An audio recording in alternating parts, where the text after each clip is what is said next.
ആലായാൽ തറ വേണം, അടുത്തോരമ്പലം വേണം, ആലിന്നു ചേർന്നൊരു കുളവും വേണം.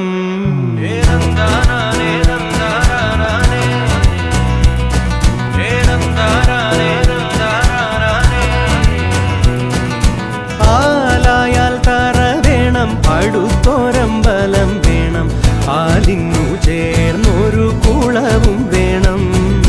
കുളിപ്പാനായി കുളം വേണം, കുളത്തിൽ ചന്ദമര വേണം, കുളിച്ചു ചെന്നകം പൂകാൻ ചന്ദനം വേണം.